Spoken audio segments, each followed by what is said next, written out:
आपका Manoj Kumar Yadav YouTube channel में स्वागत है। चैनल से जुड़े रहने के लिए चैनल्स को सब्सक्राइब करना न भूलें।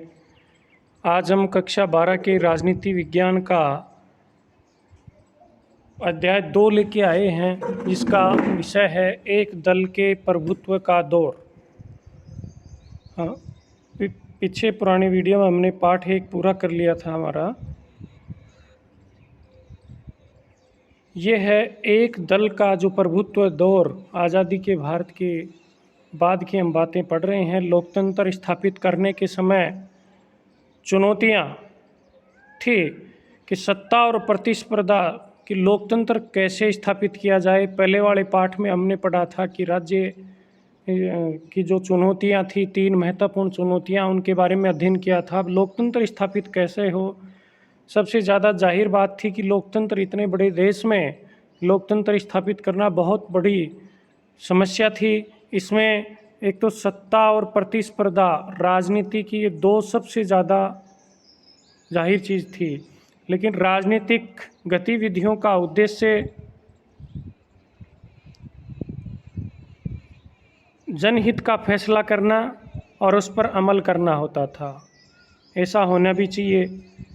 हमारे नेताओं ने इसी रास्ते को चुनने का फैसला किया कि जनहित का काम करने का फैसला किया और हमारा संविधान बनाया लोकतंत्र की स्थापना के लिए, जो 26 नवंबर 1949 को बन के तैयार हो चुका और उसी दिन आंशिक रूप भी लागू हुआ। इसी दिन उसके ऊपर हस्ताक्षर हुए।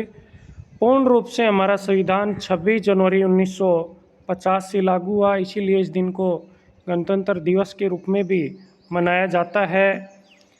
लोकतंत्र की स्थापना के लिए एक निर्वाचन होना चाहिए, चुनाव होना चाहिए। इसके लिए जनवरी 1950 में भारत में चुनाव आयोग का निर्माण किया गया और चुनाव आयोग का निर्माण 1950 में किया गया और उसमें सुकुमार सेन पहले चुनाव आयुक्त बने थे। क्योंकि चुनाव कराने हैं, लोकतंत्र की स्थापना करानी है तो चुनाव चाहिए और चुनाव के लिए चुनाव आयोग का गठन किया। उस समय जब चुनाव कराए गए, चुनाव आयोग का निर्माण 1950 में हुआ, तब आकलन था कि चुनाव 1950 में प्रथम आम चुनाव हो जाएंगे। लेकिन चुनाव आयोग ने देखा कि भारत का इतना बड़ा आकार, स्वतंत्र और निष्पक्ष आम चुनाव कराना कोई आसान मामला नहीं था। उस वक्त 1950 में 17 करोड़ मतदाता थे। इन्हें 3200 विधायक और लोकसभा के लिए 489 सांसद चुनने थे और इन मतदाताओं में महज 15% साक्षर थे। असाक्षरता बहुत ज़्यादा थी,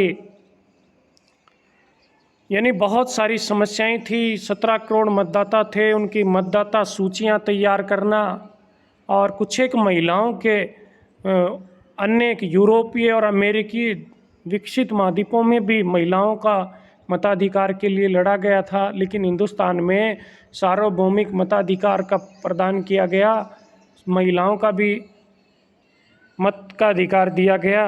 लेकिन उनको जो निर्वाचक नामावली बनी थी, जो वोटर लिस्टें बनाई गई थी, उसके अंदर क्या हुआ कि महिलाओं को अला फलां के नाम से लिख दिया, पूरा नाम नहीं लिखा। फिर उसका दुरुस्तीकरण, ऐसे समय लग गया।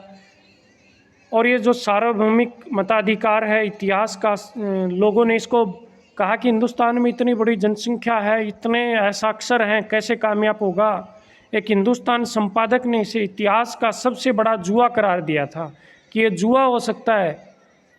ऑर्गेनाइजर नाम की एक पत्रिका आती है, उसमें जवाहरलाल नेहरू, उसने ऑर्गेनाइजर नाम की पत्रिका ने क्या कहा था कि जवाहरलाल नेहरू अपने जीवित रहते ही यह देख लेंगे और पछताएंगे कि भारत में सार्वभौमिक मताधिकार असफल रहा।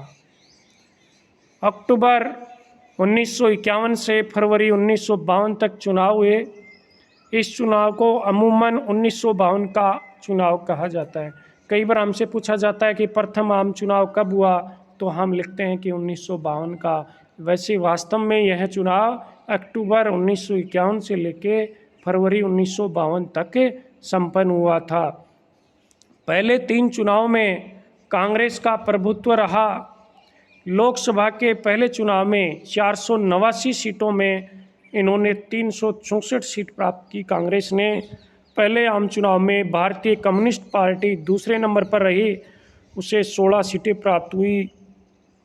जो त्रावणकोर और कोचीन में है, वर्तमान केरल में, मद्रास और उड़ीसा को छोड़कर सभी राज्यों में कांग्रेस ने अधिकतर सीटों पर क्या दर्ज की?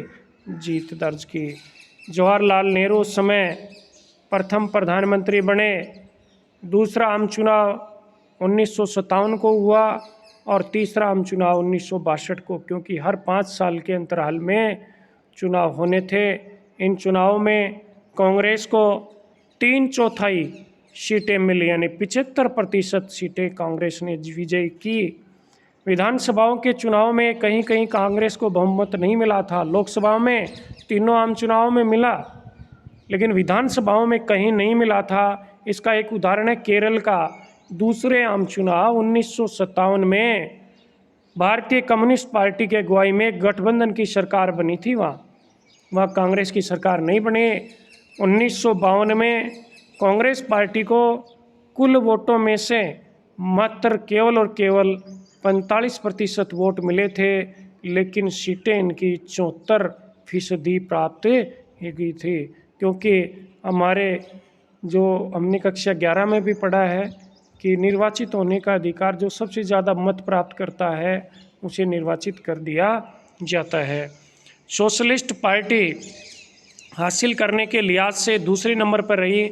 1952 में आम चुनाव में पूरे देश में सोशलिस्ट पार्टी ने 10% वोट मिले थे, लेकिन यह पार्टी सीट मात्र केवल और केवल 3% सीट ही प्राप्त कर पाई।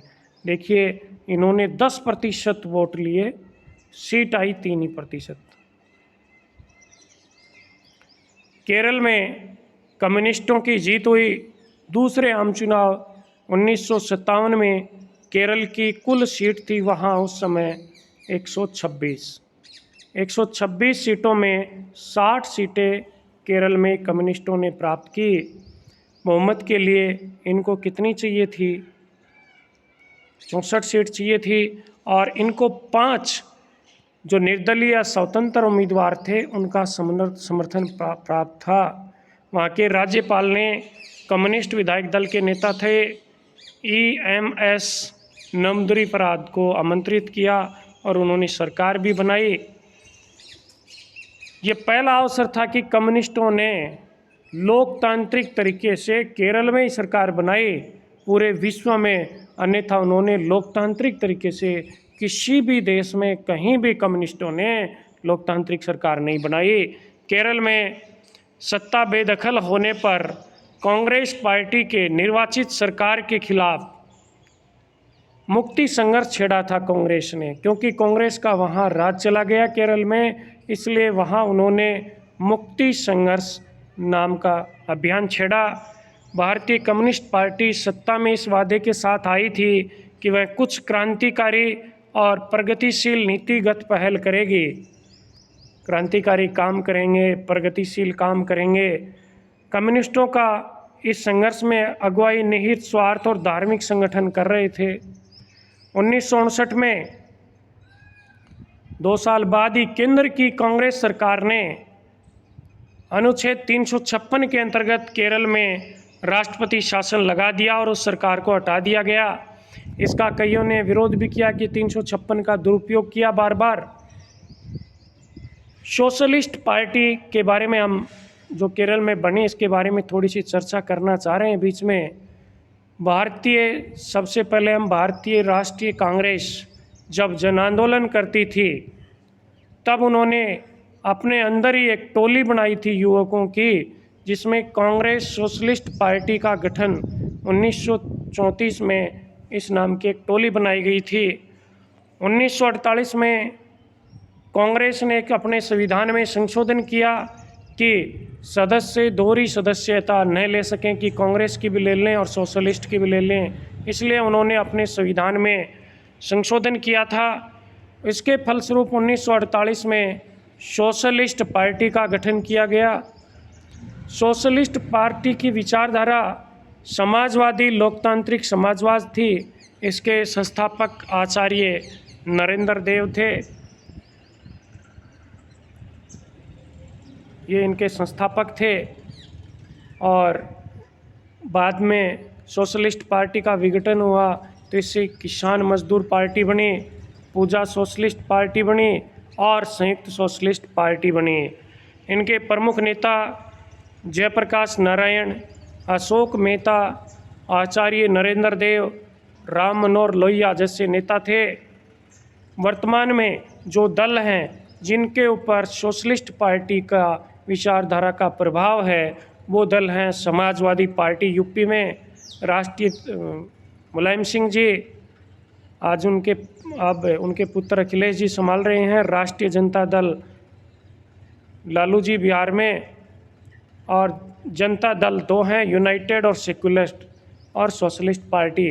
ये पार्टियां इन दल से प्रभावित हैं। तो आपको ये वीडियो हमारा कैसा लगा कमेंट ज़रूर करें, अच्छा लगे तो शेयर ज़रूर कीजिएगा, चैनल्स को सब्सक्राइब करना न भूलें। और ये अध्याय 2 का अध्याय 2 का ये पहला वीडियो है। आगामी वीडियो जल्दी आएगा। धन्यवाद।